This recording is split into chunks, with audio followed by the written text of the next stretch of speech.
We make Mastercam, which is a software that creates toolpaths that drive CNC machine tools. And why do we make it? Because we love manufacturing. We love to push the limits of manufacturing.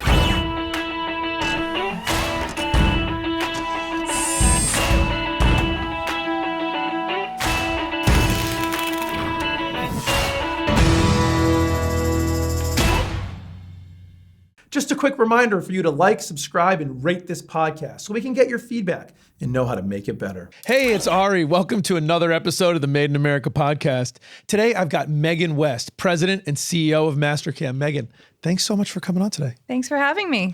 It's my pleasure. It's the Made in America podcast, Meghan. So we start off with the same two questions. What do you make and why do you make it?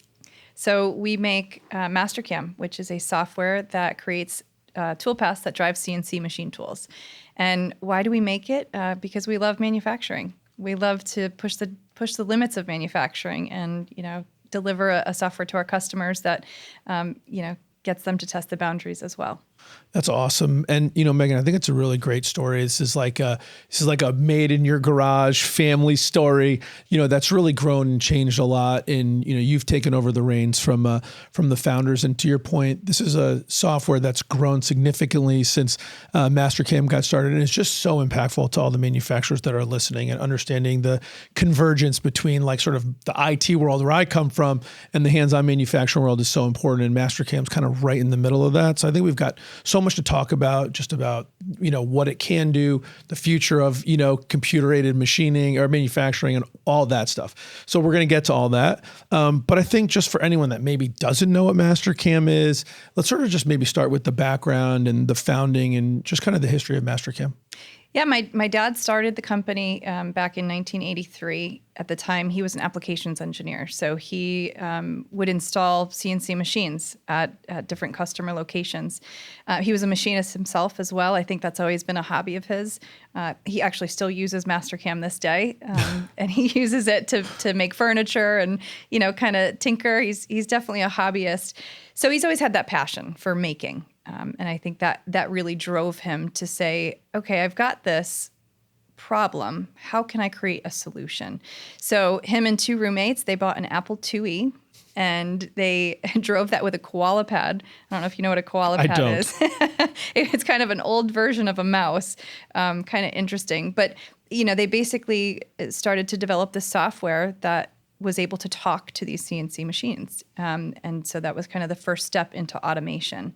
And, because how was it done beforehand? Do you just program the machine directly? Yeah, it was all manual. He used to tell me about plugging in, hundreds and thousands of lines of code. And then if you made an error, you weren't sure if it was in the mathematics or if it was in the input of the information. And it would take a long time. The interface must have been brutal, debugging and just... Oh my gosh. Yeah. Well, the need is, I'm already feeling his pain, you know what I mean? Like, it's actually kind of a neat story, right? Because I think it's such a great place to be when you're the user that fully understands, like, what do we always say in business? You want to get close to your customer. Right. So if you live in those shoes, that's probably hugely helpful in developing the solution. Yeah. Which is why actually when I was a kid, he used to, make me learn how to use those manual machines. Really? So, yeah. I've had to plug in G code into the machines. I think he wanted me to feel the pain and understand the problem we were actually solving. And so, I definitely had some experience in that. Apparently that didn't scare you off from getting deeper into the business. It seems like maybe he was warning you off, but no, you persevered. I did. Well, and I think part of that is because I saw how brilliant the people we had working for the company were. And I was just excited about working with the people.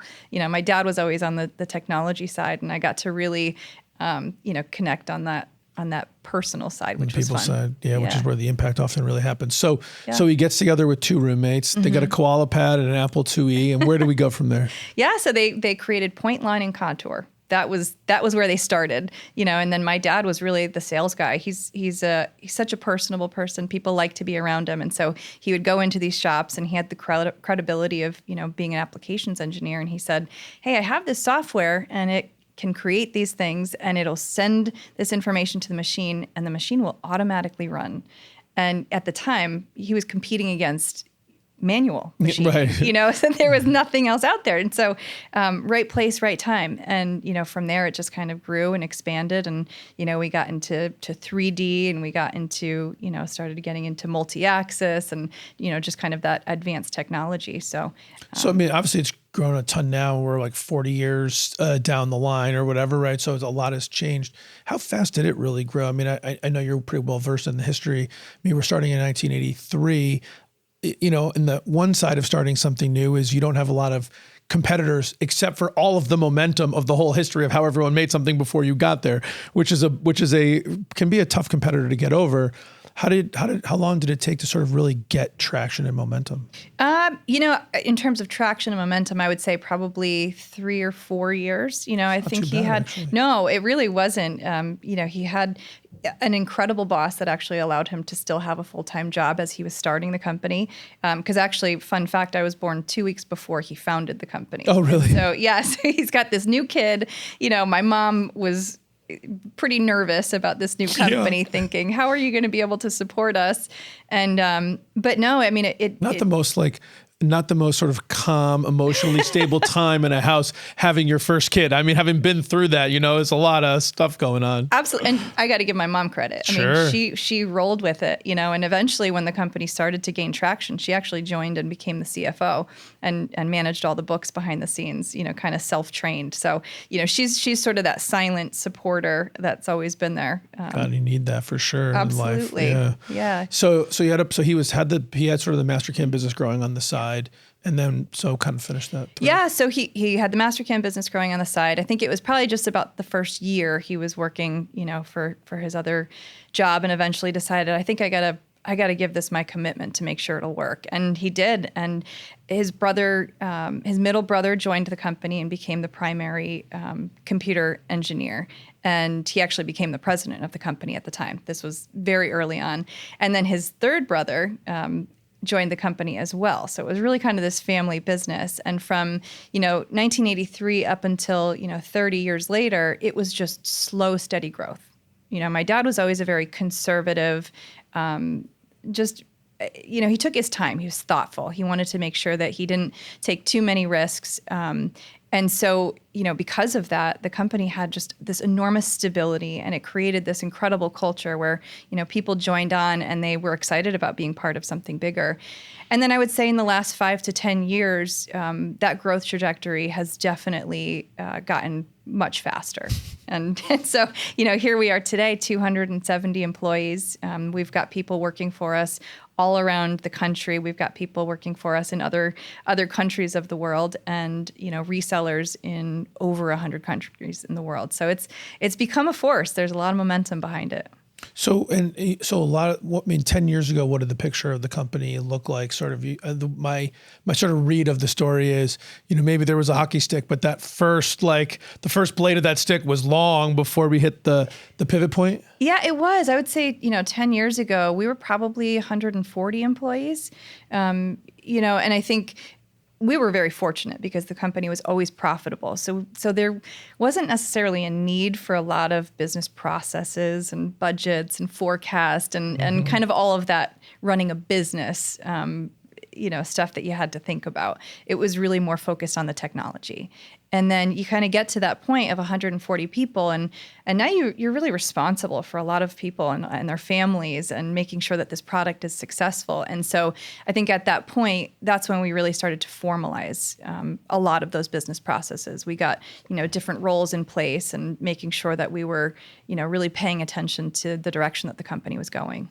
Yeah, I mean, to your other point, I think the landscape of sort of CAM just in general has really changed over the time the company's been in business too, which probably has had an impact also. Yeah. Oh, absolutely. And if you think about it too, you get a lot of these CAM companies, and they're started and they're founded by people that are interested in the CAM. They're all very technology related, and they're interested in that. And for my father, he was always excited about that. He didn't love the business operations side of it. And so, it was an interesting dynamic. Well, that's probably we talk about the sort of the upside of being, I don't know if the hobbyist, but the person who's actually doing it and feels the pain. The upside is you're really close to the customer. You can probably make really quick and good decisions because your experience is the customer experience.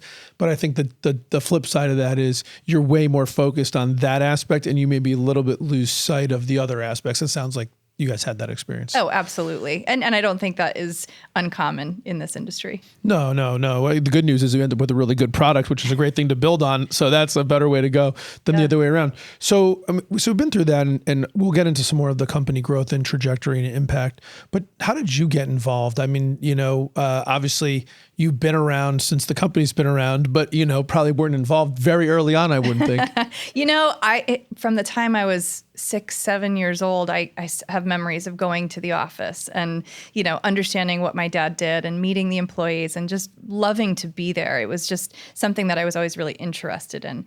And I think my dad kind of acknowledged that, and he would come home from work and he would tell me about his day. And I would latch on to certain things, whether it was, how he was setting up resellers in different territories. And eventually, he actually brought me to Japan when I was 14. I got to meet the resellers out there. It was my first official business trip, I like to say. And it was awesome because I'm the oldest of 5, and it was just me and him. So, first and foremost, it was this great trip that I got to go on with my dad. But he really, took me under his wing and taught me so much about the business and about, what it took to really build these relationships and sell the product around the world. And, at that moment, I knew this was where I was going to be. And so we had a lot of serious conversations. And by the 14. time at 14, yeah. And actually when I was 16, we were fortunate. We've got UConn right down the road, and they had a family business program. And we joined this program, and we got to talk to other people that were in family businesses at different stages of succession. And, they kind of gave us tips and, tricks and things to look out for. And so we created a plan when I was 16 years old. And my dad said, you had to go to college. I had to go work somewhere else for 2 years. And then when I was ready to join the business, I had to come in and I had to position myself in a way that I gained respect and, the confidence of the employees there. And so I took all of those steps, and here I am. Wow. So, I think a lot of people who have businesses and then have kids kind of love the idea of like imparting that experience and like helping their kids maybe get starting even a few steps further along, than we may have started, right? Especially if you didn't have a lot of entrepreneurship in your family.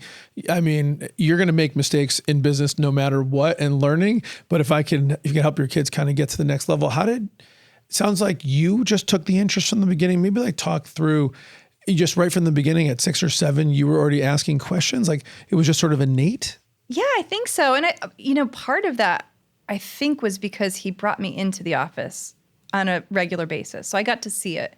I got to feel it. I got to, understand that this was kind of a living, breathing thing. And it just really interested me. And so, yeah, I talked to him a lot. I mean, I remember at 6 or 7 years old, answering the phone at home and him kind of giving me a lesson on here's how you answer the phone in a professional manner, and kind of, there was always a lesson from him. And so, yeah, but I would say it was never pushed on me either. My brothers and sisters, none of them were interested. And so he didn't push that on them. I think it was just the fact that I had that interest and he saw that and fostered it. Yeah, well, like most things, right? But you got to start with like the experiences. And so it's interesting, right? Because we've had a lot of people on the show from the manufacturing world that talk about, shop rats, whatever, sweeping up and all that. And to me, that I've always connected with that in a much easier way with kids because, excuse me, making something with your hands is something kids can really latch on to, right? I mean, kids love Legos, like building blocks, whatever. But this was a software business. And so you say like bring to the office and you're just like looking at a screen. How does the kid know what's happening on the screen? Like help me kind of connect those dots. Well, and so what's interesting is you're right. It is a software business, but there's an intersection with the manufacturing business. And my dad thought it was always really important that we had a machine at the office. Mm-hmm. And we still do to this day. We've got a manufacturing lab where we have multiple high-end CNC machine tools. business, and that we use that to do R&D, make sure that the software works properly. And so, I would come into the office and I would see people, behind the computers plugging away, but then I would walk down to the end of the hall and there's the machine and it's using Mastercam to make something. And so it was kind of an interesting thing for me where I got to see the whole process, and how it's, kind of how it's made. Mm-hmm. And that was a lot of fun for me. Yeah. So, I mean, in like a fast forward to 2023, I'm going pretty deep on this topic, but I'm interested and it's my show. So in a fast forward to like a 2023 world, right, where we don't have home phones. Well, I mean, I don't have a home phone anymore, right? And my kids aren't answering my cell phone, right? So that thing isn't there, and we work remote sometimes or whatever. Like if you're thinking about your own family, and you want to introduce, like, say, your daughter in the similar way that your dad did, how would you do it today? Well, I actually brought her here with me today. You did indeed. I wasn't going to let that cat out of the bag, but I'm putting all things together. Yes. Well, it's really been interesting, and I don't want to dive too far into this topic, but when COVID hit and everybody was remote, I think it gave us a really interesting opportunity to stop separating work and life. Mm-hmm. And I had done my best to sort of normalize the fact that we have life outside of work even before that. I would bring my kids to work on a pretty regular basis. They've all seen me sitting in the executive boardroom, having meetings and getting to have an opportunity to see what it takes to run a business. And they see me behind the computer having Zoom meetings with my executives and other people that I need to run the company. And I think it's just that exposure. It's just bringing them along, showing them the different pieces of what running a business are, because one of those things will resonate. Not all of them, but something will resonate, and they'll latch on to that, and potentially dive into a career because of it. Yeah, no, listen, I think it's a really important thing. Is that something that you consciously think about then? I do. Yeah, absolutely. And I think part of that is because I'm so aware of the opportunity that I was given. Yeah. Not a lot of people get to grow up in a family where they're also growing a business at the exact same time, and yeah. I was born the same time as the business. So I feel like, we're kind of the same age and maturity level in some ways. And so I want to make sure that I provide that opportunity to other people as well. Yeah. How many kids do you have? 2 kids. 2 kids. All right.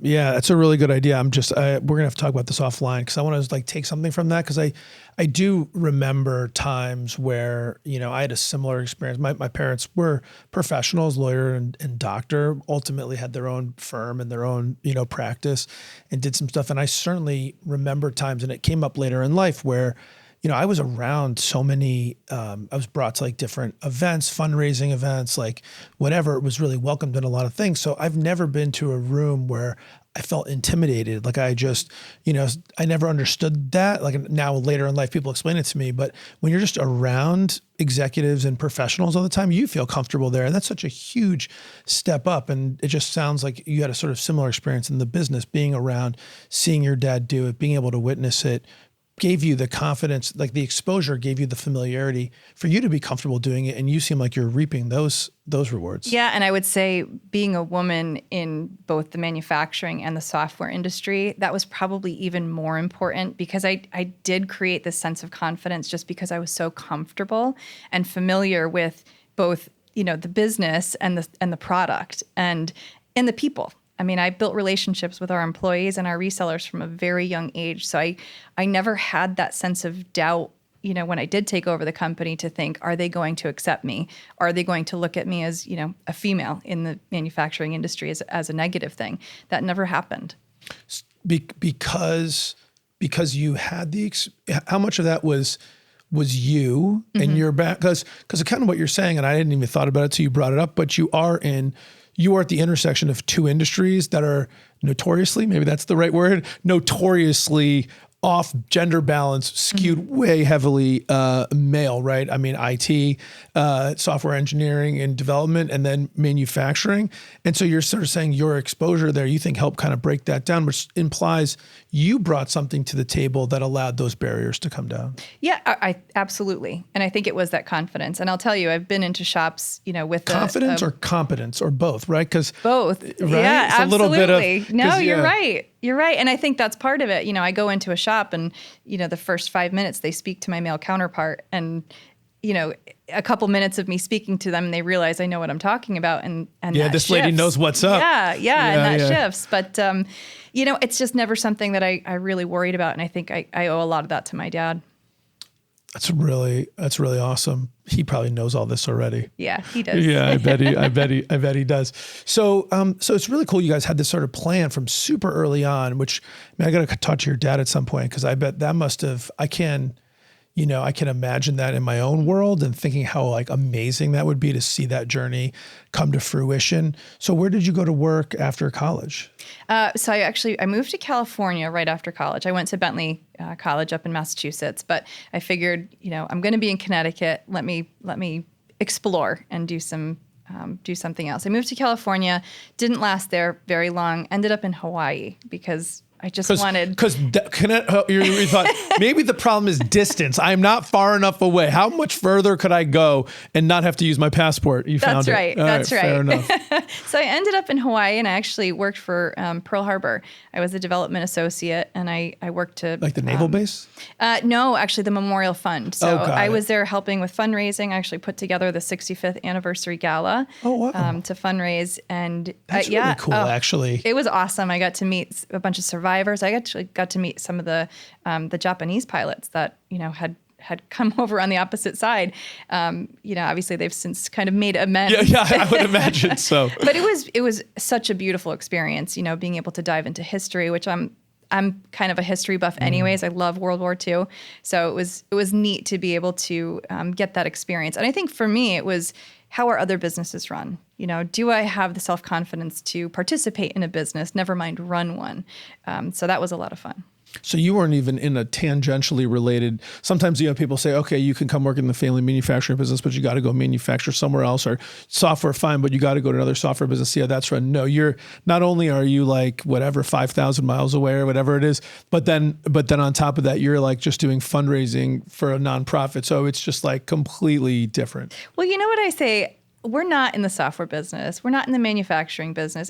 We are all in the people business. Mm-hmm. It doesn't matter what industry you are in. We are all in the people business. And I think that was probably the most important perspective that I gained from, working somewhere else. So you were out in Hawaii for 2 years doing that? 3 years. Yeah, I was out there for 3 years because I also went back to school and I got my master's in management.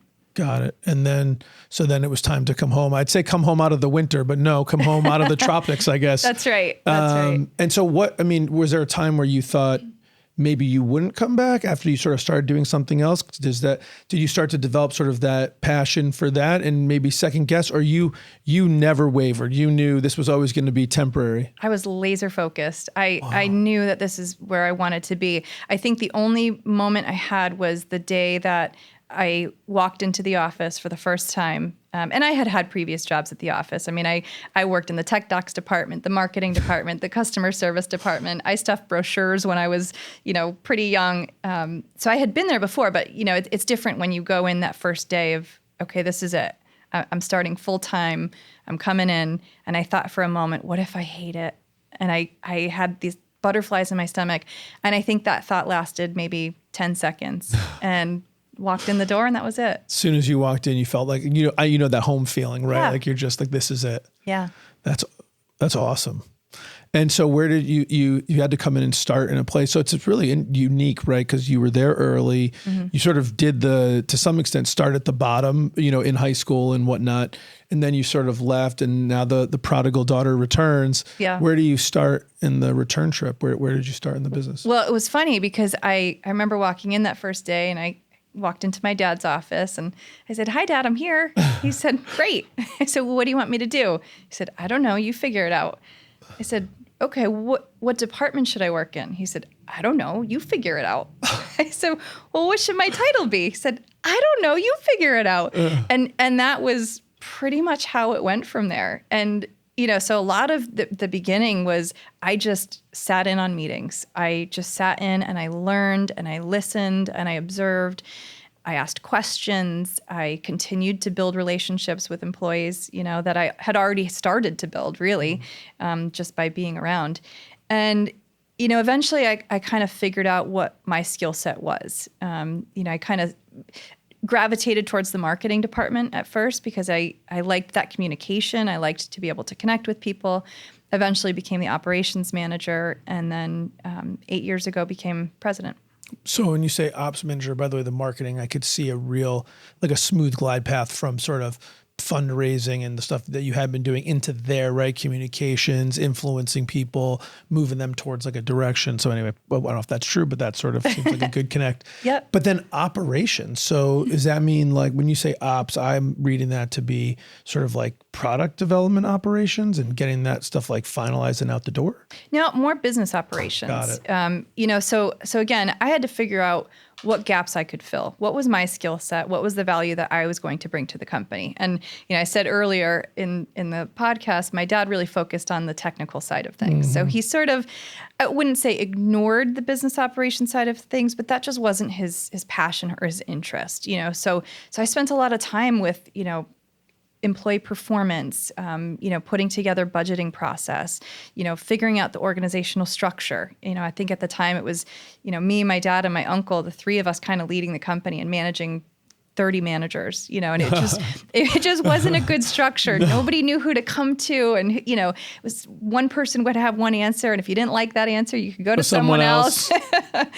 So it was a lot of that. It was putting structure in place. It was putting, which you need, right? I think Yeah. a lot of people, people who maybe aren't as experienced in business or maybe are having this problem listening to the thing is why are things disorganized, is that we have this idea that, the flat organization, it's going to be more agile and we want to keep that entrepreneurial, innovative spirit. And there's something to that. You don't want to create unnecessary bureaucracy, but you do need structure. To move efficiently, you need some level of structure. And obviously you saw that. Yeah, well, and I think as well, as you grow as a company, the inefficiencies that you have, they become exponential, and so at 140 people, it was okay if we didn't have a good budget process or a good employee performance structure or, good employee engagement. I think we managed pretty well because we had a good product, we were a successful business, and, we were a lot of fun. Yeah. You made up for the lack of structure with these other intangibles. Yeah, but as and you the power grow, of personality of your dad probably, and maybe your uncle too, helps keep things together. Yeah. Oh, absolutely. Because my dad and my uncle, they work hard and they play hard. And so it was, people kind of gravitated to that. They just were able to find these amazing people that kind of managed on their own. So it worked.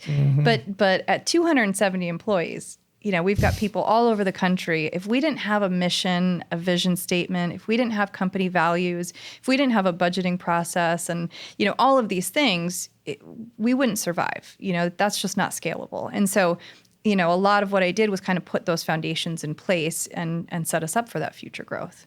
Did you find that in that transition from that more, I don't know, family-ish, fly by the seat of their pants, gunslinger a mentality or execution to putting more structure, did you find challenges in that? I mean, you've talked about people that have been around 35 years. You think maybe that was before the show. So I don't know if we have that on the recording, but you had mentioned that before, which means people have survived that transition. My experience is that some people don't make it through that journey. Yeah, yeah, absolutely. It came with a lot of challenges. Even my dad had struggles with putting some of this in place. He's like, Meg, are you sure we really need some of this stuff? And I said, Dad, trust me, we do. But you're right. I mean, some people just get really comfortable in the way that they do things, and they don't like bureaucracy. They don't like to add these processes. They kind of want to do things the way that they want to do them. And I respect that. I look back and I'm so grateful that I was able to be part of this company before it became as big as it was, because it was just this incredible, special place. And it still is today. It's just different. It is much more structured, and we've got all of those things in place. And it is hard for people to let go of that. I kind of think of it in a way of, I actually made this analogy the other day. When I was growing up, Christmas was such an amazing tradition. We always went to my grandmother's on Christmas Eve, all of my aunts, uncles, cousins, and it was, such a special thing. And as we grow, more family members kind of get added to that as we grow up and we get married and we have kids, and it's become a little bit different, but it doesn't mean that it's bad different. And I think the same is with the company. We've added new family members to the company, and we've added different traditions. And while our old ones may not be there today, we've had to evolve in a way that allows us to be sustainable and provide a place for people to work for the next 40 years. How do you think about adding the structure in a way that gets the outcome without overshooting the mark, right? Because you don't want to sort of strangle people with too much bureaucracy, and then you add layers of inefficiency and cost and eventually become uncompetitive. But we've already discussed why you can't do none of it. So how did you think about the implementation to sort of thread that needle? Well, I think there's two things. The first one is you have to think about it, but you also have to include the people that are going to be part of it in that process. Get feedback, understand where the obstacles are today, understand where the potential gaps are or opportunities for improvement, inefficiencies. And so I think that's kind of step one, is include them. And the other piece is have humility. If you put something in place that's over-engineered, have the humility to say, we might have overshot the mark here. Let's pull back a little bit. It's okay to try something and, shift direction if you've got new information or, you decide it's not the best thing for the company. Can you think of an example where you made a change and you really feel like it made a really strong impact over time and it was really successful, and maybe one where you were like, ooh, that didn't work, and undid it? I think one change that we made that has been really successful is we implemented a development process in the software called Scrum. And that was a big change for the company. And it took a lot of time to get the developers on board and the product owners on board, and the just people driving that sort of agile software development methodology. Absolutely. We were very much waterfall before that, and we didn't have on-time releases. We didn't have as much accuracy as we have today, and I think that worked really, really well. And I think that was partly because we included people in the process. There was a lot of training, there was a lot of understanding of, what are the opportunities here. In terms of something that maybe didn't go as well, we've tried a lot of different frameworks for strategy. And I think some of those have worked and some of those haven't worked. And it's so easy to over-engineer strategy because you want information, you want to put a plan in place, but sometimes you just have to get started. You just have to try something. So I would say, a lot of the strategy frameworks we've had to adjust. We've had to listen to our employees, understand, is this adding value to your job? And if it's not, then let's make some adjustments. When the strategy frameworks, the agile thing I totally get. And anyway, yeah, so that makes a ton of sense. On the other side, when you find the strategy thing not working, what are some of the telltale signs that it's not working? Or how do you see that to go, it's not working? I think when you see people spending more time on the administrative side of it and less time on the execution side of it, that's when you're like, okay, the balance is off. We got to figure out meeting clock time kind of deal. Yeah. It's in the planning, it's in the meetings, it's in the all of those things. You have to have the right balance. It's important to plan because, as you know, if you fail to plan, you plan to fail. Right. But I think there has to be a balance with that as well. It's impossible to know every detail and every piece of information that is going to set you up for success. You have to be agile and you have to be adaptable. And I think those are almost as important, if not more, than being strategic. Yeah, look, the tough part with strategy, not to nerd out on this too much, but is you got to spend some time planning and discussing and realigning. And because strategy tends to be longer time frame to see impact, you can end up wasting a lot of time only to find out 6 months later, wait a minute, we've been investing all this, we haven't gotten there. And I think to your point, the biggest thing to do there is go, okay, we got to pivot. You don't want to just keep pressing and pressing and pressing only to get years later and be nowhere. Yeah, that's really interesting. Sorry. So how has the market itself changed? So, it's one of the things that you guys have experienced is, Mastercam came along at a time when the industry, it's always funny, companies that tend to have the industry name in their name represent how early they were to the game, right? So because Mastercam came so early in the whole CAM adoption, you guys have really seen significant changes over the time period and you've survived. So I just wonder if you could, I always think it's interesting to get that perspective. So maybe can you just talk about how has CAM changed over that period of time? Yeah, when it started, CAM was, I would almost say it was a siloed industry. You really just focused on the toolpaths. It was, how do we generate these toolpaths that can speak to the CNC machine tools? Because that was kind of all we had.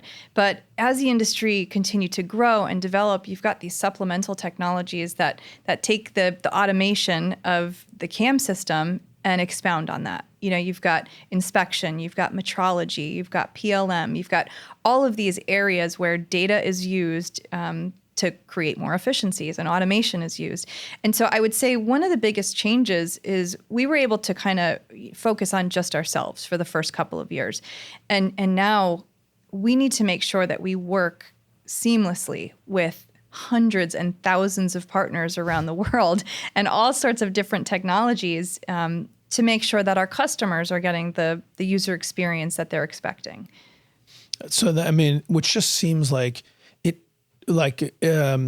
I'm trying to think of the right word, but like it increases the complexity at just, this isn't like arithmetic increases, right? It's like geometrically more complicated. Mm-hmm. So, how have you tried to keep up with that? Yes, 270, 300 people. To a lot of people that maybe sounds like a pretty large organization, but it's not that large when you think about all the complexity of trying to interface with so many different pieces of hardware. Yeah, and you're right. It actually isn't that many people if you consider all that we're trying to do.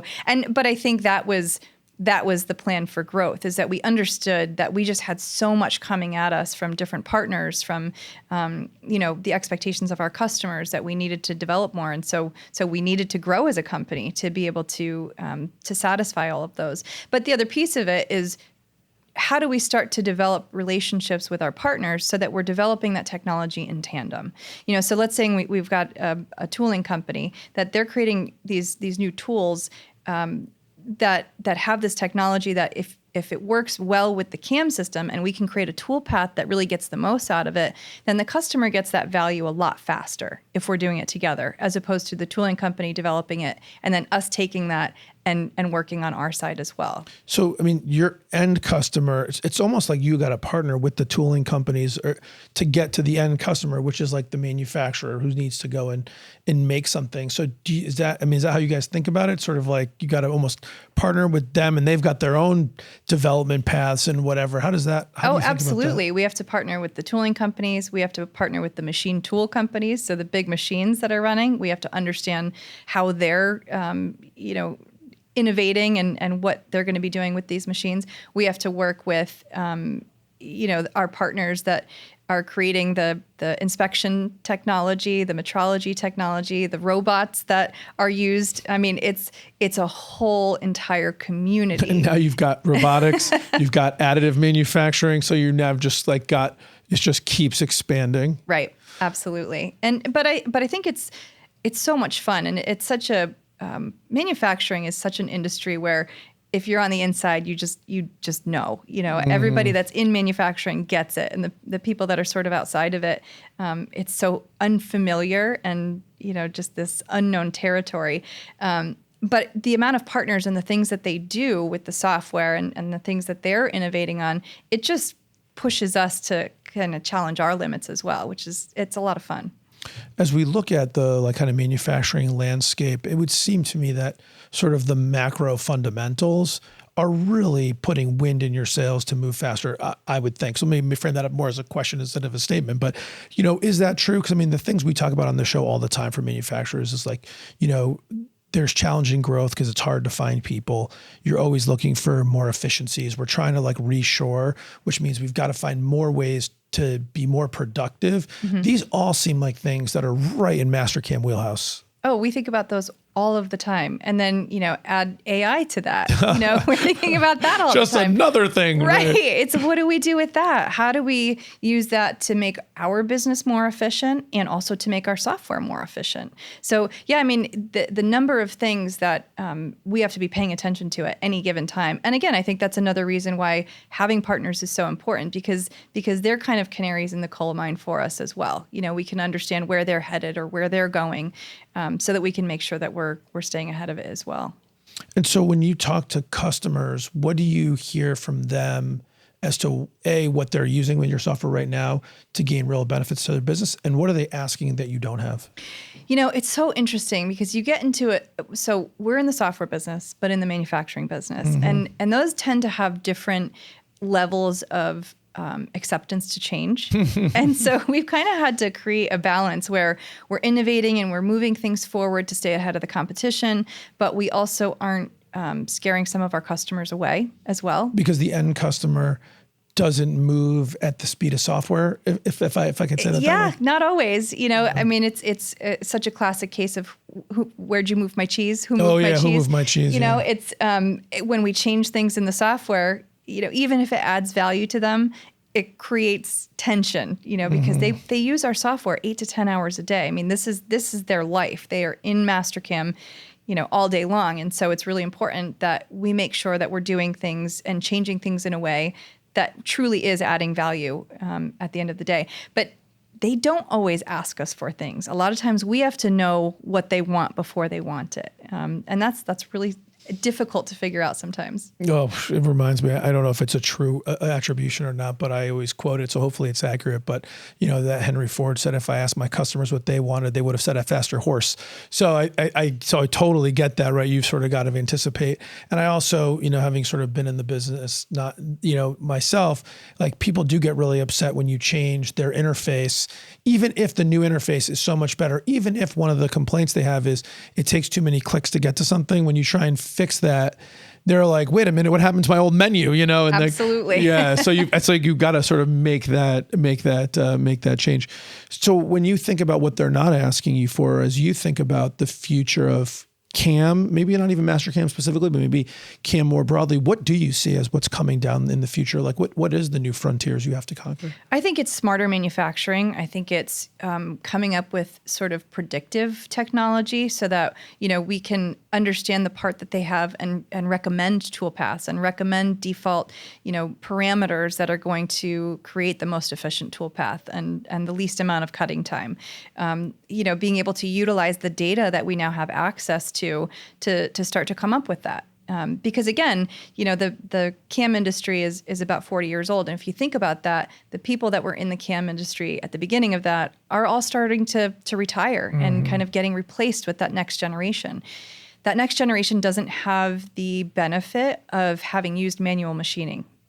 So they don't necessarily have the foundations that, the previous generation did. And so we have to get better at kind of building that foundation for them, putting in more information so that, the process is easier for them.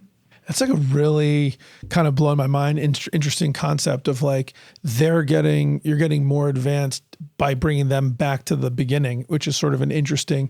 And as I was thinking about it, I don't know the connection between all the different Mastercam installations and sort of the cloud or whatever, but you could see a scenario where if you can capture all the data and then leverage some type of like predictive or, large language model or like intelligence to look at all that data, you could make a recommendation and say, hey, I see you're doing this. Have you thought about that? Right. Absolutely. And it's one of those things. My dad always said, big data, he always kind of considered it to be somewhat useless. He said, you're going to collect all this data and then what? Right. And I think we're starting to get to the part where there is something after then what? Right. It's okay, we're going to start to analyze that data and make recommendations. Right. Well, analyze, it's to make the if it's can the analysis lead to some type of better future recommendation would be the trigger. Right. What does additive mean to CAM? Like is there still a good match there as opposed to the sort of the reductive manufacturing that we've been used to? Additive is always going to be, I think, a complementary technology. It has a lot of applications that I think make a lot of sense. It's funny because we talk about it all the time. Additive has been considered this disruptor, but it's been a disruptor for 40 years. and subtractive still remains very strong. And I think there are just certain things that subtractive is always going to do better than additive. But I think it's one of those things we have to pay attention to. We have to understand how to work with it as opposed to against it. Again, this is a great area for partners. We've got a partner called A+ Manufacturing, and they have an additive toolpath, and we put that right on top of Mastercam. And so we're able to work with some of those machines and applications. And so, it's for right now, I think it's tangential, but it's something that we always pay attention to. So just going to ask a very specific question as we start to wrap up. I know Mastercam 2024 was like recently released. I mean, what's all over your website and whatnot. What's different in this new release? Like, what is kind of the latest and greatest that you guys are coming out with that your customers really taking advantage of or can take advantage of? I think it's across the board. We improve efficiencies with the software all the time. I mean, we've improved a lot with toolpath editing. We've improved a lot with hole making. So I think it's Mastercam is a general purpose software, and so anytime a new release comes out, there are things kind of all over the application that are improved. So I would say more of a general purpose improvement. And then how do you think about getting people trained up to use the software? Like, how do you guys think about making that happen? And when you talk to customers who have, you mentioned that the cam industry is 40 years old and those early people are leaving, but the silver tsunami or whatever, there's a big wave of retirees kind of leaving manufacturing and then there was kind of this gap where a lot of people didn't start. So there's a big gap. How do you recommend getting the younger generation kind of schooled up faster, especially with manufacturers that are addressing huge influxes of new people that don't have a lot of manufacturing background? That has always been a really big focus for us. I think we've always identified that if you're in education and you're creating exposure for that next generation as early as possible, the better chance you have of making sure that you've got customers, down the pipeline 5 to 10 years from now. So we've got a whole educational suite that we offer, and that's a way for colleges and high schools to be able to utilize Mastercam and to get their students trained up on it. We partner with a lot of people that are passionate about that. We've got Titans of CNC as a partner of ours, and they create a lot of training, and they do a lot of these really fun YouTube videos, and I think they create this excitement for that next generation. Because again, like I said, if you don't know about the manufacturing industry, you don't know about it. That's right. I don't know how else to say that. And so it's creating that exposure. But locally, we do a lot as well. I mean, we invite the local Girl Scout troop to come in and get to see the machines run and, cut parts on it. We do so cool. Job shadowing. We do interview day. We do manufacturing day in October. We have hundreds of students that come into the building and get a chance to take a tour and just get some familiarity with the industry. And so, I guess if you were to ask me what my recommendation is for local manufacturers, I think it's A, don't wait for somebody else to do it. You have to take ownership of that. And B, start small. Just reach out to local schools, find ways to connect with your local community, because we all have a responsibility to make sure that we're attracting that next generation. Absolutely love it. Meghan, that was great. I'm going to switch this up to some closeout questions. Sure. And we'll get going on your way. How's that? Sounds great. Cool. If you had to do something other than be the president and CEO of Mastercam, what would you do with your time? That is a great question. I'm not sure. It's kind of what I've always done. I guess if I think about my passions, it's, my kids. My kids are my passion. I adore both of them. I think they have taught me so much about humanity and about life. I'm very big on the wellness side, and I think part of that has actually been because of my role. I learned really early on that if I didn't have good mental health and good physical health, then I wasn't going to be any use to the business. So I think that's been a big focus for me is, just focusing on making sure that I stay healthy in all of those ways. So I don't know, maybe something in that field. Wellness, or maybe stay-at-home mom or something. Yeah, some combination. Yoga instructor, whatever. Or I guess again, if you think about the areas where I feel like I do add value, it's connecting with people and spending time and hopefully making them feel like they're valued and appreciated. And because I think those kinds of employees are the most productive when they feel like they're connected to something. So yeah, I don't know, maybe something with just that people connection, that life coaching. I really enjoy that. Nice. Do you have a favorite business book? Favorite business book. I just finished reading a book that was a little bit life-changing for me. Ooh. And it's called No Ego by Cy Wakeman. And I think with any business book, you gotta take the nuggets, right? Mm-hmm. that are important. But I really liked the book because it talked about, I think this was my biggest takeaway is stop creating excuses for why you can't succeed in the reality that you're in, and figure out how to take the reality that you're in and make yourself successful. I think sometimes we get stuck in this victim mentality of this is being done to us. This is why I can't be successful.